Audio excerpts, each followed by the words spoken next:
कोयल माँ की कहानी। पेड़ पर एक कोयल रहती थी और उसका चूजा रहता था।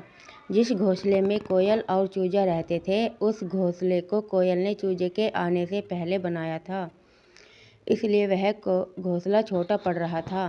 तो कोयल ने सोचा, क्यों ना मैं अपना एक नया घोंसला बनाऊं। नया घोंसला बनाने के लिए उसने घर के आंगन में एक पेड़ देखा जिसमें बहुत सी शाखाएं थीं, जिसको देखकर कोयल ने सोचा कि चाहे कोई भी ऋतु आ जाए, अगर मैंने इस पेड़ पर अपना घोंसला बनाया तो सुरक्षित रहूंगी। इसलिए उसने वहां अपना एक नया घोंसला बना लिया और चूजे को भी लेकर वहीं आ गई। 1-2 दिन बाद घर के लोगों को पता चला कि उसके आंगन में जो पेड़ है उस पे एक कोयल ने अपना घोंसला बनाया है, क्योंकि सुबह शाम कोयल और उसके चूजे की आवाज़ आती थी। उस आवाज़ को सुनकर घर के सभी लोग खुश हो जाते थे। साथ ही उस घर में एक लड़का रहता था जो कि बहुत गुस्से वाला था, जिसको उसकी आवाज़ बिल्कुल पसंद नहीं थी। वह जब भी उस आवाज़ को सुनता तो घर वालों को कहता कि इस कोयल को यहाँ से भगा दो, मुझे इसकी आवाज़ बिल्कुल नहीं पसंद। घर वालों को तो उसकी आवाज़ बहुत ही मधुर लगती थी, इसलिए उन्होंने लड़के की बात पर ध्यान नहीं दिया। कुछ दिन बीतने के पश्चात लड़के का अपने मित्रों के साथ कुछ कारणवश लड़ाई हो जाती है, जिससे वह बहुत ही गुस्से की अवस्था में घर आता है।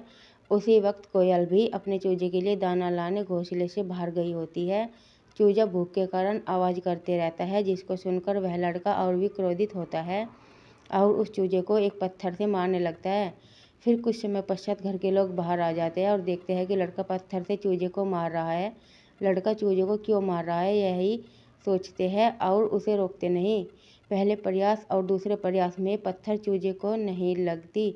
उसी समय वहां पर कोयल वापस आ जाती है। लड़के को पत्थर से मारता देख कोयल भी गुस्से में आ जाती है, परंतु लड़का उसी समय दोबारा फिर पत्थर मारता है और वह जाकर चूजे को लग जाती है।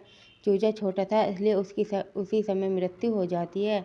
यह देखकर कोयल बहुत ही गुस्सा हो जाती है और उस क्षण तेज गति से जाकर लड़के की आंख में अपनी चोंच से मार देती है और लड़के की आंख में चोट लग जाती है।